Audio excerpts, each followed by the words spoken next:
Okay. Hello and welcome to our second episode of Nourishing Conversations. This is a podcast that's a part of a larger project to create a food plan for Dane County. And what we're trying to do here is have conversations with people working in and around food systems in Dane County, hear their stories, and learn a little bit more about what the needs, values, and goals of different individuals are who work in and around food systems. So thanks for joining us today. Our guest today is Alex Lindenmeyer of Short Stack Eatery. Do you want to introduce yourself really quickly? Hello, Noah. Happy Friday. I'm Alex Lindenmeyer. I am the co-owner of a breakfast restaurant in downtown Madison called Short Stack Eatery, which you know. Mm-hmm. We are, what we kind of like to describe ourselves as is like a community-focused eatery. It always seemed to be part of our business model from day one. We've been open now maybe 10 and a half years, and it's always been part of the business plan to figure out how to invest ourselves and embed ourselves in the local community, purely from the standpoint of we're close enough to the university that we see such an influx and then such a reduction of students, population downtown, potential customers, so many times during the year, whether it's winter break or summer break. And so you need, from a sustainability model, to serve people other than students. Mm-hmm. I see so many people, especially downtown, the closer you get to the university, that base them, their revenue only on students, and then January comes and June comes and they can't, pay their overhead. Right. And so we kind of went into this being like, hey, let's make sure we're in the heart of the city. Let's make sure we're visible and a lot of people can see us. And so, yeah, we kind of stuck ourselves right downtown. It's the busiest pedestrian intersection in the city. And that wasn't, by accident. Yeah. So I think that's sort of why, well, first of all, why we work together so much is because you're so involved in the community. Yeah, for sure. But also why I wanted to sit down and talk with you today, just because you have such a broad perspective on the community itself and obviously food systems because of your work. Do you want to just tell people a little bit about, let's start with how you got involved with restaurants originally, like how Short Stack came to be. Yeah. And then I would also just like to highlight, like, who are the organizations that you're involved with in the community? Because you do so much. Totally. Yeah. I have one business partner who also happens to be my best friend, Shanae. We've known each other for a long time, and we were in our early 20s and kind of traveling a lot, visiting maybe other college campus towns where our friends went, and there always seemed to be these models of like late night breakfast food, and that weren't, Denny's or IHOP or McDonald's. And so it kind of just came from, oh, Madison could use this. It's time to kind of reintroduce this to the Isthmus. And so we also just never really liked the idea of missing a meal at a restaurant. Like when they're like, oh, it's 12:30, you just missed the brunch menu, we just switched to the lunch menu, and you're like, what the fuck? Yeah. So, so I think it's silly that you have that there's any time limit of when you can eat things. And it turns out a lot of people like breakfast for dinner, like it's nostalgic. For sure. And so that's how our model actually started, was we opened on Thursday morning and we didn't close until Sunday night. So we were open for 88 hours straight. And crazy to think about. Yeah. And we ran that model for maybe 3+ years. And it got to be so grueling from just a working model, just a third shift working model. I think it kind of got down for me, like the big swing in the decision making process was, gosh, if I'm not willing to do it, how can I ask other people to kind of live this lifestyle of, I did it for those first opening years, and it just got to be so grueling, So I'm like, if it's grueling for me, it's definitely grueling for other people too, Absolutely. So yeah, we made the decision to kind of move our hours towards regular breakfast model hours and still kind of keep that, downtown community oriented feel. And so we worked 4 years to open the restaurant. We took jobs in very specific restaurants with specific owners, with specific jobs or specific titles or projects so that we could learn how to do this. Like, for example, we would help other restaurants open new restaurants. So we kind of got, a firsthand look at the processes behind that. Working at late night places, to see how that works operationally. Very, very intentionally what we were teaching ourselves through that time and what we were organizing ourselves around, like financing the project, location, all the shit that goes into a small business and specifically a restaurant. And then 4 years later, we opened our doors, and yeah, we've had so many different kind of iterations or like changes we've had to make throughout the years, and any small business owner or entrepreneur can relate to that kind of chronic, constant need to evolve. And it also just happened in such an interesting time in your life. Like, most people in their 20s don't have that experience. Like, starting a business, immediately running and managing a team that's so big. Anybody that's in restaurants know that it's just so many humans. Right. It's so many customers. It's so many interpersonal relationships with staff. It's such big staff, like, numbers that it's just a lot. Right. And so, yeah, we've kind of, like, evolved our way through it, and now we're here a decade later and trying to figure out how to navigate a food system that's just doesn't seem sustainable anymore. Absolutely. So that's kind of us. We've had a lot of conversations about what were those sort of barriers to getting started as a young female entrepreneur. You touched on it a little bit. Things, I'm sure, like financing were an issue. I'm sure leadership skills were an issue, right? It's a really unique experience, like you were saying, as a 20-year-old person starting a new business. And frankly, you have a big team. You reach a lot of people in the community with your business. I'm sure that was really daunting. And now I know you now. I didn't know when you first started, but I see you as such a strong leader and very knowledgeable on the subject, but I'm sure it wasn't always that way. So yeah, just describe what that experience was like, what resources you tapped into to learn these sort of things, and where a support system was or wasn't. Yeah, good question. I think one of the biggest struggles was the age. I don't think in your 20s you're as evolved as you want to be. I hope you're not as evolved as you want. I hope you don't want to stop evolving in your 20s. Yeah. And so I, like most people, continue to hone the skills that I find to be beneficial to my role, that I find to be effective. That takes just a lot of time and energy and intentionality, I think. Right. Like, not only, I think, as a young female entrepreneur do you deal with people just not taking you seriously. Even if I was the strongest leader I ever was going to be at age 25, there seemed to be this, like, even though I said this is what we're going to do, we'll have a discussion about it. And it's like people's inability to recognize, like, when I'm making a decision, like, please assume that I had thoughtfulness into it, but at some point, someone has to make the big decisions that affect the company, and I just did, so let's roll. Right. Almost taking the leadership seriously. I think that was a big one. I also think, just from you and I have had conversations about, just from like a physical wellness, a mental wellness, substance use, substance use in check.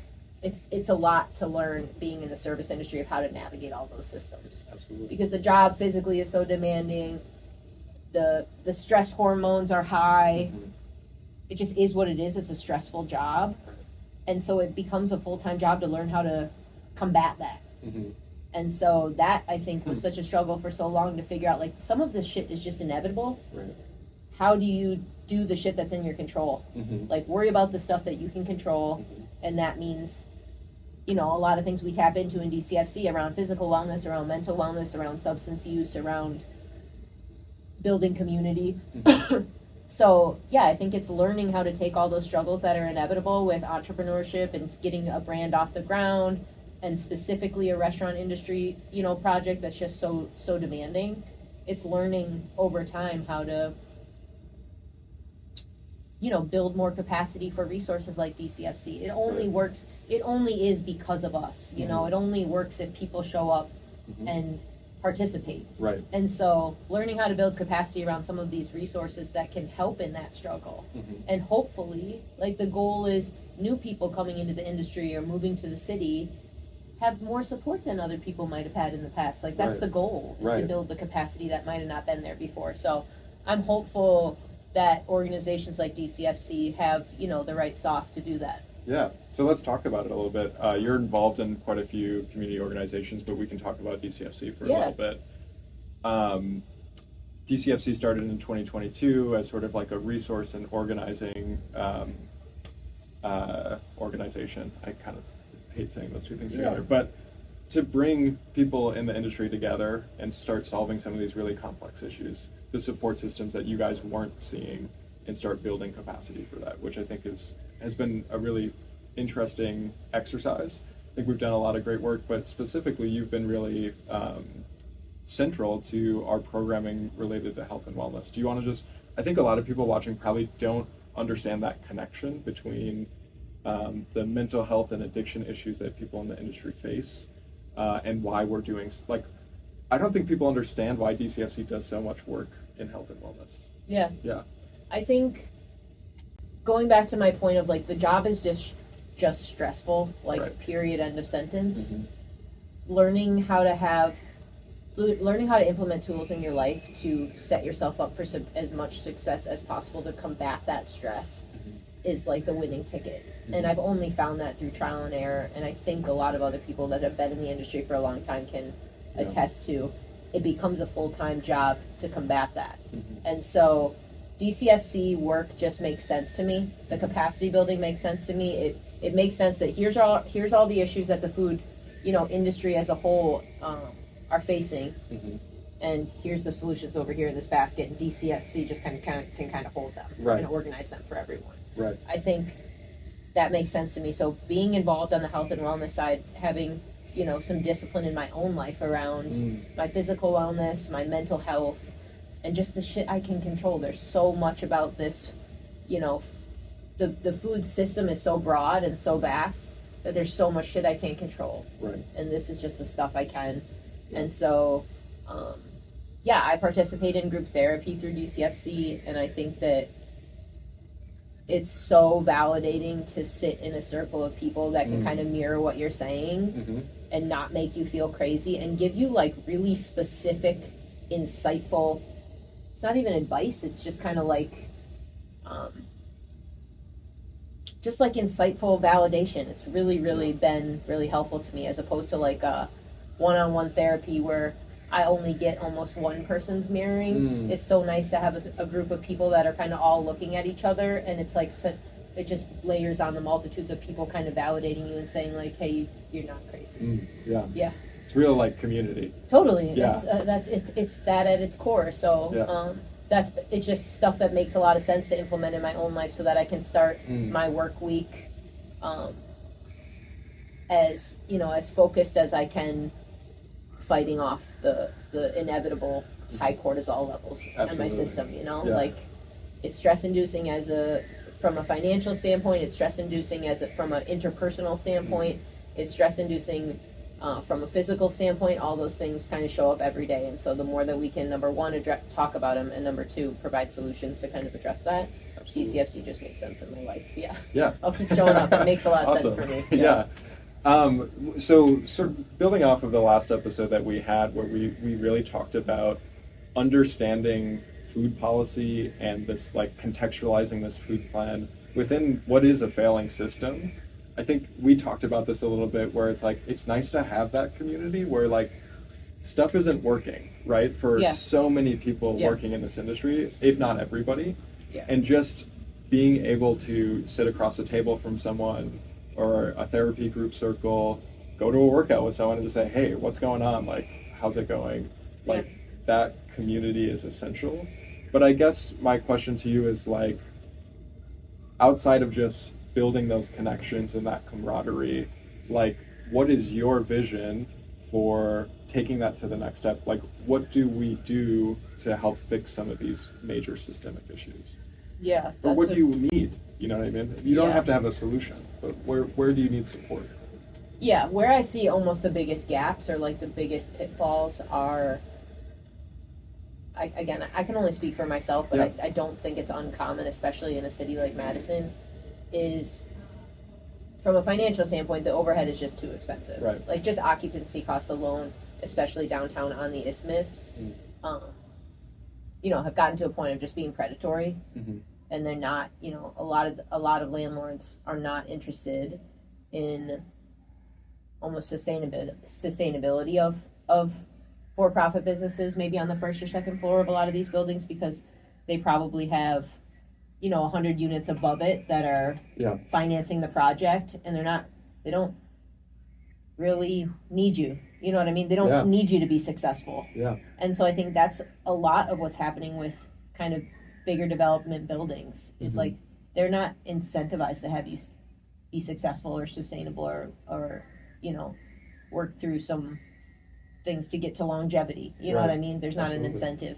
So I think from occupancy cost and overhead cost, it's just crushing so many people. I think it's wild to me when people can't see the connection of the food system when they go to the grocery store and they see strawberries cost, $14 a box, but then when they come in the restaurant and they complain that, our pancakes that have strawberries on it, the cost, the price is too high and it's not worth it. It's like, well, you see what it is to your own grocery bill. You saw what COVID kind of did specifically. It spiked those costs, It's wild to me when they can't almost see that, all the food comes from the same place. All these systems are connected. Right. And so, especially post-COVID, my understanding is, like, you as independent restaurant owners are seeing both a rise in price and overhead for your rent, the cost to be in your space, and food prices at the same time. And society saying, why is this so expensive? We don't want to pay this much anymore. Right. Breakfast is cheap. You know, it's like, that mindset is so outdated in terms of, especially if you want to, work with purveyors where you get quality product. Right. And that, again, was one of our cornerstones from the beginning. Like, there are enough IHOPs and Denny's with 8-page menus with spaghetti and cheeseburgers and blueberry pancakes and anything under the sun for $4. That's just not us. Right. So it's kind of like, if you want that, that's available in numbers. You can go get that in so many locations. But if you want to come conveniently get breakfast right here, exactly the way how we make it, it people kind of take that shit for granted. Just the overhead and the occupancy of just being in the building and being available to people just costs people so much money. Right. And so I think that's missed a lot. Well, I think the thing that is missed a lot as well is just like what it means that you're sourcing your greens from Vitruvian Farms or your sausage from Willow Creek or something like that. Like, how that builds our entire community's economy, but also like the work that you do with DCFC for, people in the food industry or urban triage, like the benefit that your business brings to the community is so much bigger than the plate of pancakes that you serve to people, which is better than wide. Denny's as it is, but like the roots are so much deeper. And so I think what we have to, like, this conversation that we have to have is like the current rate that things are going at, businesses like yours won't continue to exist. Oh no, it's not sustainable. Right. And what does that mean for our community? Do we want to live in a Madison that doesn't have these essential, like, what I see is like the last third space left is the restaurant. Yeah. And like, if these cease to exist, what does that mean for our community? Yeah, you and I have said that to each other before, like, just having people imagine if they could never go to a restaurant again. Right. Like, that, it's, talk about, like, a valuation of third space. Like, people adore eating out. Absolutely. So, it's like, I think Madisonians that have lived in Madison for more than a few decades, any one of them that I talk to has the kind of same sad, nostalgic responses specifically about downtown Madison and like State Street. Yeah. And how, it just seemed like so many different types of folks could thrive. There's so many cornerstone restaurants and establishments in downtown Madison that like my parents' generation still kind of longingly talk about. Right. And yeah, the more and more that downtown becomes so unaffordable for people, that's exactly what will happen and continue to happen. Mm-hmm. It's just kind of to your point, is like, is that what we want? Right. And nothing will change until, enough people kind of in local government, from a local funding perspective, make enough noise about it. Mm-hmm. And until then, again, no one's really incentivized Mm-hmm. to support local in terms of city government, right? Yeah. It's like a developer comes in from Chicago or New York or Boston and pays their shit on time. It's like, okay. Yeah. No one's really, it kind of has to become a fight for the Main Street to bring it back, or else I think that we'll just see this to continue to happen. Yeah, and just lose our entire character as a city, which totally is like such an attractive part of Madison. Yeah, and nostalgic Dane part. County, as a whole, like I think people really love that about being here, and I think that's why we're seeing so much growth here. But if we get gentrified through these out of community developments that just keep jacking up prices and local businesses can't stay around, we're just really going to lose that character. So I like exactly what you're saying, and maybe you can provide some insight for us what you would personally like to see incentivized, right? So in our last podcast, we were talking about like just the value of making sure that people in our community are fed, or the value of supporting a local economy, right? Like local purveyors and stuff like that. What are some of the values that you bring to Short Stack?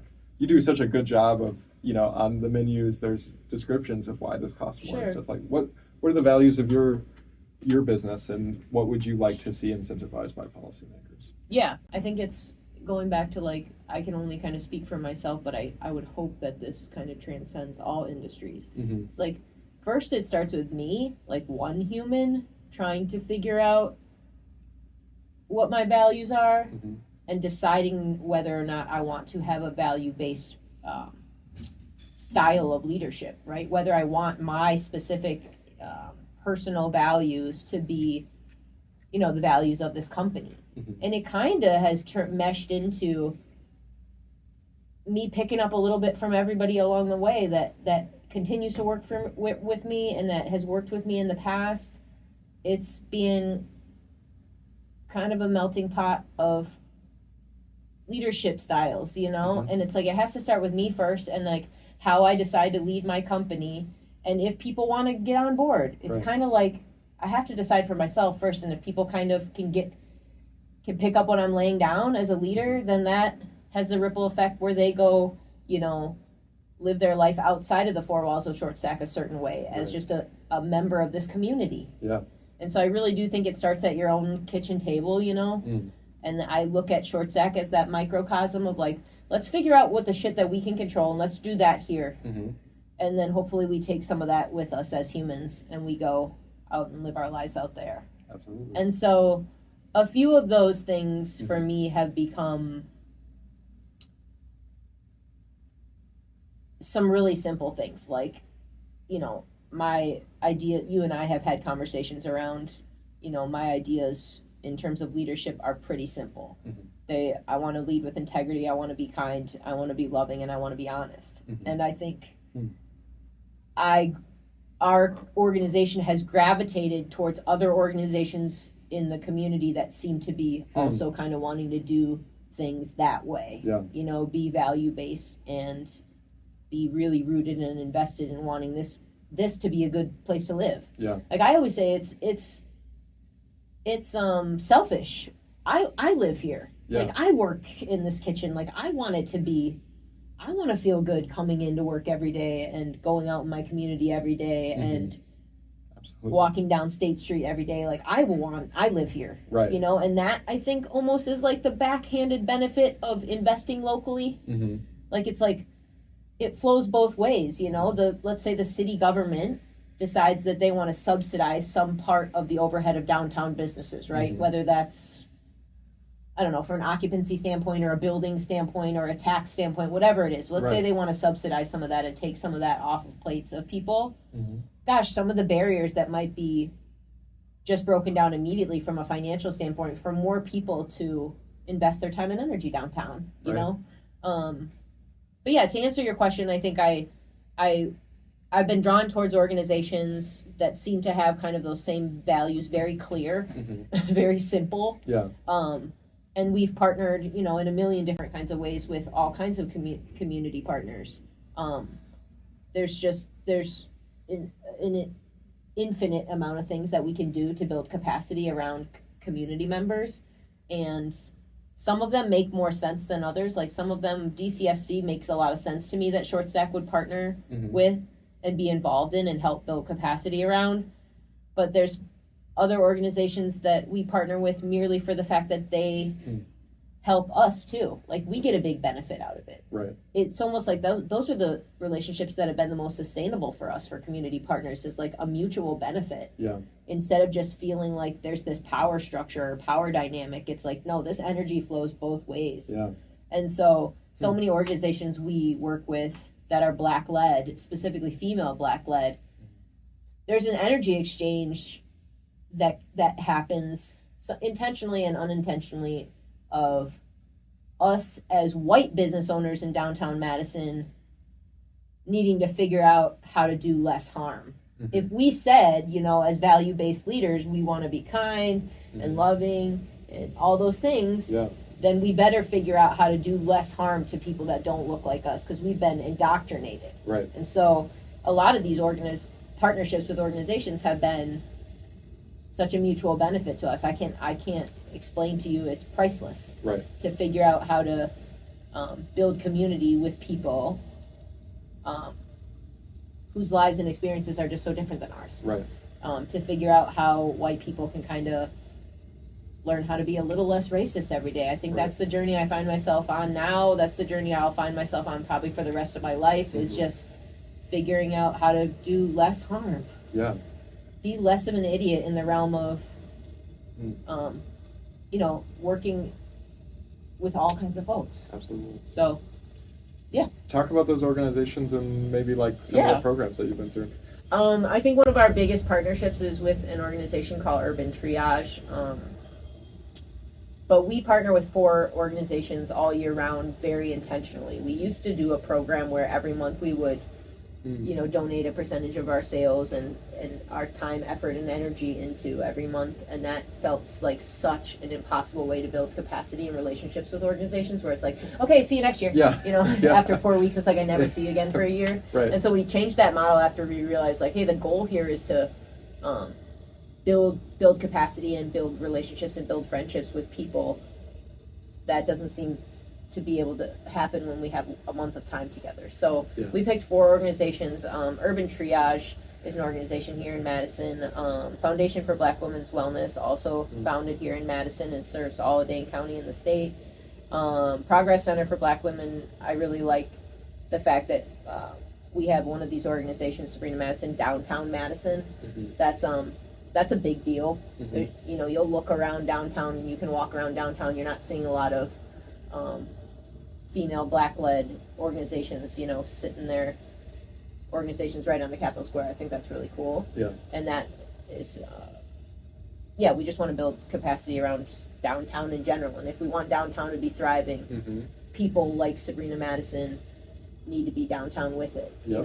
It's like it is because of them. Yeah. So, and then our last one is Nehemiah, and specifically their Justified Anger program. And so all Black-led organizations, again, very intentional. And I think, like I was saying, some of the things that they have given us and provided us in terms of relationship building and capacity building and mirroring to us have been priceless in my own life. I took their course, their Black History course for a New Day, maybe 10 years ago, and 9-10 years ago maybe, and it was such the jumping off point for changing my life, changing me as a person, hands down. You almost have to honor the things that were like big catalysts in your life, and that was definitely one for me. To try to figure out